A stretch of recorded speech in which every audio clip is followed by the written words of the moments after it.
The Young and the Restless spoilers. Tuesday, full episodes, July 21. Welcome back to our channel, Bestie. Today is a beautifully chaotic Tuesday, and we have so much to unpack. Grab your iced coffees, secure your wigs, and buckle up, because the drama in Genoa City is absolutely spiraling out of control, and I am here for every single second of it. You guys, I am deceased. Stop what you are doing right now, because we need to talk about this now. I am literally filming this while I'm running errands, dodging traffic, and trying not to scream in public because I just had to jump on here and vent. My soul has actually left my body. The sheer audacity of the residents of Genoa City today has me physically vibrating. I was mid-skincare watching this episode, and I legit smeared charcoal mask all over my white rug because my jaw dropped so hard. Literally had to yeet my phone across the room. We are not just watching this show anymore, besties. We are invested. It's giving major I cannot even energy, and my brain is visibly buffering from the sheer cinematic mayhem we just witnessed. Wait, backtrack for a second. I missed a step. I'll start with Sally Spectra because I am genuinely hyperventilating. Sally is already dealing with so much. She is pregnant. She is stressed. Her company, Spectra Charles, is under attack, and she is basically surviving on pure paranoia and iced lattes. And then, out of nowhere, Adam Newman drops an offer on her that leaves her completely, utterly shocked. I am straight up screaming. Sally is looking at Adam like he just grew a second hair. Adam, who has been begging Victor to leave this poor pregnant woman alone, is clearly trying to make a move to protect her. And Sally's reaction? Cinematic gold. She is so used to being sabotaged and backstabbed that genuine help literally short-circuits her brain. Did I say that yet? My brain is mush. Moving on, but seriously, the fact that Sally doesn't even realize Victor is the true mastermind behind her corporate misery is sending me into orbit. Oh, hold on. I should have mentioned this earlier, but let's talk about the absolute chokehold the Newman family has on my sanity. The transition from Sally's shock to the absolute toxic royalty that is Victor and Nikki Newman. I am unwell.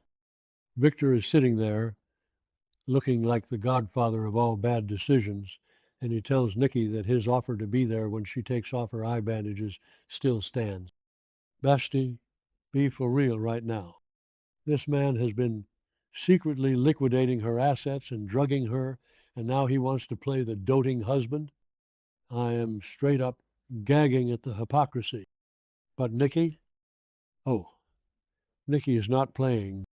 She looks him dead in the eye well, as best as she can with the bandages, and hits him with the most unhinged question. She literally says, I just wonder, if I wasn't blind and I went to see Jack, would you still talk to me? Send help. I screamed into my pillow. She brought up Jack Abbott in front of Victor. The absolute titanium spine on this woman. Victor's face genuinely twitched. You could see the mustache bristling with rage. He immediately gets defensive and growls, I don't like that guy. He almost cost you your life, which is honestly so unhinged because Victor is the one who brought Patty Williams back to town. Victor is deflecting harder than a mirror in a funhouse, but Nikki does not back down. She straight up defends Jack, saying, Jack Abbott saved my life. The tension in that room was so thick you could cut it with a chainsaw. I was sweating. I am literally shaking just thinking of it. And then, after dropping that massive Jack-shaped bomb, Nikki just softly asks if Victor's offer to be with her when the bandages come off is still valid. Victor, swallowing his massive ego for 2 seconds, says of course he wants to be there. Nikki tells him she's going to sleep, And then she drops the absolute nuke of the century. Victor, despite everything, I love you. I will always love you. I'm glitching. Wait, my brain is actually buffering. How? How do they do this?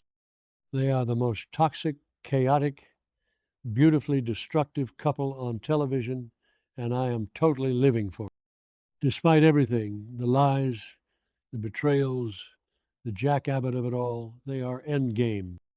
I am personally attacked by how much I love their messy dynamic.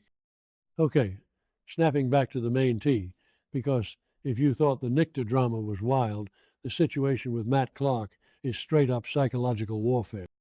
We need to talk about Nick, Noah, and Sharon confronting this absolute menace. Matt Clark is officially on my do not perceive list. I am so done with him. He is standing there, playing the victim, claiming he wants to leave town. Nick is looking at him like he wants to set him on fire with his mind. Nick straight up tells Matt that he does not trust his promise to leave town.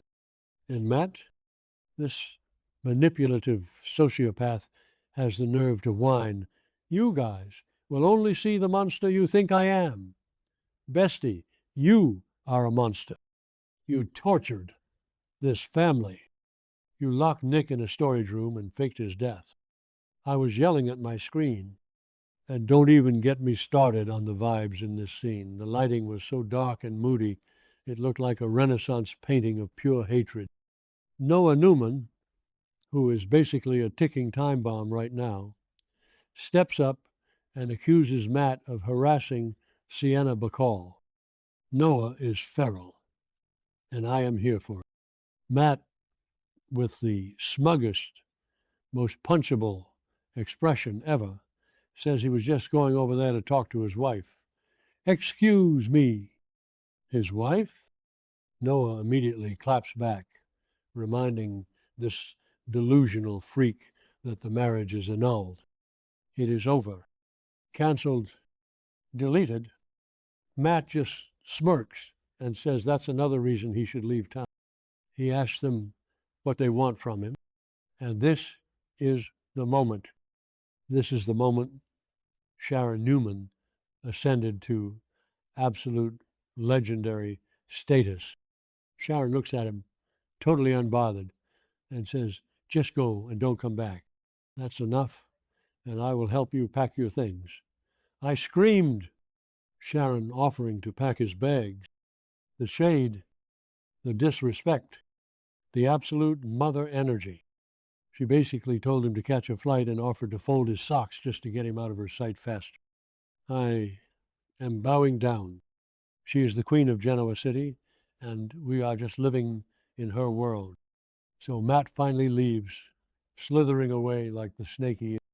But then, and this is where my blood pressure spiked, Sienna actually says out loud that she thinks Matt is being sincere. Sienna, girl, stand up. I am genuinely embarrassed for her.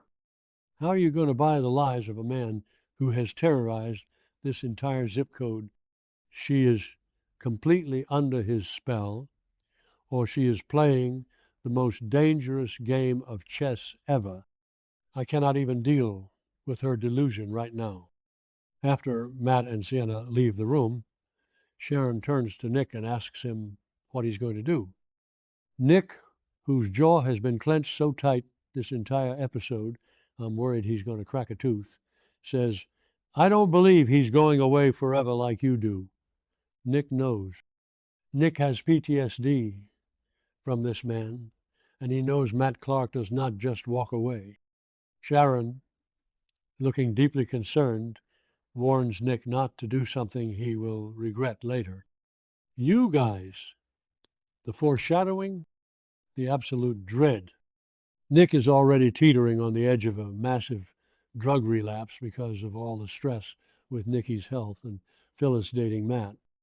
If Nick takes matters into his own hands, he is going to spiral, and I am calling it right now. The villain arc is about to go nuclear, manifesting a total dumpster fire by the next update because Nick is going to do something incredibly reckless and my heart cannot take it. Wait, I need to take a breath. I am physically exhausted from yelling.